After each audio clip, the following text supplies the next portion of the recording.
चलिए आगे बढ़ेंगे और आपको बता दें लखनऊ से अगली खबर। उत्तर प्रदेश के 34 जिलों के विकास की तैयारी शुरू हो गई है। ब्रांड एम्बेसडर जनपद के रूप में होगा विकास। आपको बता दें सीमावर्ती देश और राज्यों से लगे जिलों का होगा विकास।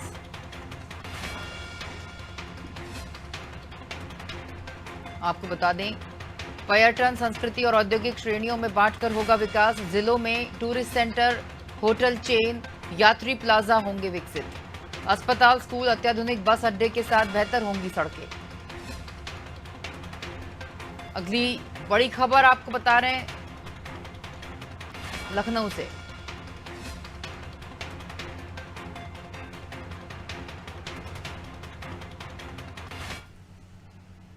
बात करेंगे अश्विनी से। अश्विनी, जिस तरह से उत्तर प्रदेश के 34 जिलों के विकास की तैयारी है और ब्रांड एम्बेसडर जनपद के रूप में अब होगा विकास, और कई इसमें ऐसी चीजें जुड़ गई हैं जिसमें कि पर्यटन, संस्कृति, औद्योगिक श्रेणियों में भी बांटकर इसको देखा जा रहा है। टूरिस्ट सेंटर, होटल चेन, यात्री प्लाजा, कई सारी चीजें इसमें विकसित होंगी। क्या जानकारी है?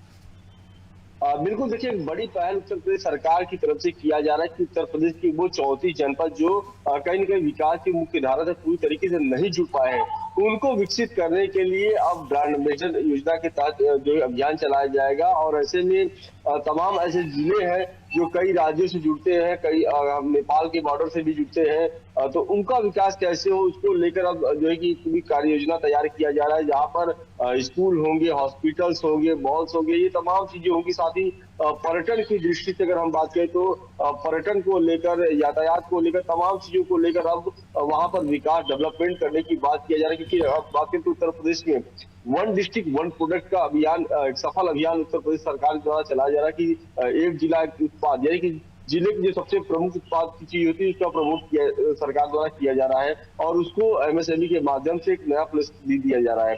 और ऐसे में अब ये जो 34 जनपद है, चाहे वो हम बात करें सोनभद्र से बात करें, चाहे हम लखीमपुर बॉर्डर की बात करते हैं जो नेपाल बॉर्डर से, चाहे हम गोरखपुर की तमाम तराई इलाकों की बात करें, वो सभी 34 जनपद जो मुख्य धारा से पूरी तरीके से अभी तक नहीं जुड़ पाए हैं, जहां पर विकास इस तरीके से नहीं हो पाया है, तो उस क्षेत्रों को विकास करने के लिए चिन्हित किया जा रहा है कि यहाँ पर हॉस्पिटल बनाया जाए, यहाँ पर मॉल्स बनाया जाए। इसके साथ ही साथ यहाँ पर पर्यटन और सांस्कृतिक क्षेत्र में क्या विकास हो सकता है, इसको लेकर भी काम करने की तैयारी किया जा रहा है। तो कहीं ना कहीं उत्तर प्रदेश के लिए एक बड़ी सौगात है कि सरकार इन 34 जनपदों को अगर विकास की मुख्य धारा को जोड़ती है और ये तमाम जो परियोजनाओं की लाने की बात की जा रही है, चाहे वो हॉस्पिटल की बात करें, चाहे हम पर्यटन की बात करें, सांस्कृतिक दृष्टि से विकास की बात करते हैं, तो कहीं ना कहीं उत्तर प्रदेश का ही जो डेवलपमेंट है उसमें गति मिलेगी। इसके साथ ही जो ये सभी जनपद है वो विकास की मुख्य धारा से जुट जाएगी। क्योंकि अगर हम बात करते हैं सोनभद्र की बात करते हैं तो वहां पर खनन का एक बड़ा क्षेत्र है, लेकिन डेवलपमेंट के मान अगर जो हम बात करें मूलभूत सुविधाएं जो होनी चाहिए,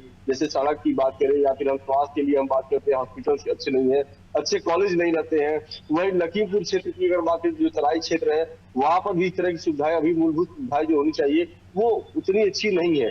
तो अब सरकार विकास के नए मॉडल को तैयार कर रही है और यही वजह है कि 34 जनपदों को चिन्हित किया गया कि इनको डेवलपमेंट किया जाएगा और इन डेवलपमेंट के साथ इसको विकास की मुख्य धारा में लाया जाएगा। इससे कहीं ना कहीं रोजगार को भी बढ़ावा मिलेगा, पर्यटन के क्षेत्र में बढ़ावा मिलेगा, राजस्व को भी बढ़ावा मिलेगा।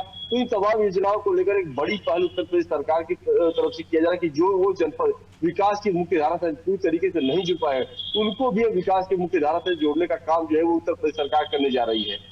बिल्कुल ठीक जानकारी अश्विनी। जिस तरह से उत्तर प्रदेश काफी बड़ा राज्य है और जिस तरह से 34 जनपदों की जो तैयारी उनको विकास का जो खाका तैयार किया है, उसके लिए जो तैयारी है उसमें कितना एक अमूमन समय लग सकता है अश्विनी? देखिए किसी भी योजना को अगर हम बात करें शुरू करने में एक लंबा वक्त चलता है। इसके लिए पहले रूपरेखा तैयार किया जाएगा, क्योंकि अगर बात करें 34 जनपदों को डेवलपमेंट करना है तो इसके लिए एक बड़ा बजट की भी आवश्यकता होगी। क्योंकि जब इंफ्रास्ट्रक्चर को बढ़ाया जाएगा तो बजट की आवश्यकता होती है, चाहे वो हम हॉस्पिटल अगर बनाते हैं, सड़क बनाते हैं या स्कूल्स बनाते हैं, मॉल्स बनाते हैं, तो उसके लिए जो खबरें आ रही है इसमें ये बताया कि पीपीपी मॉडल पर ही जो कि इसको डेवलपमेंट किया जाएगा। तो कहीं ना कहीं प्राइवेट इन्वेस्टर को भी लाने की जो बात है वो किया जा रहा है कि प्राइवेट इन्वेस्टर को भी इसमें सहयोग सरकार करेगी।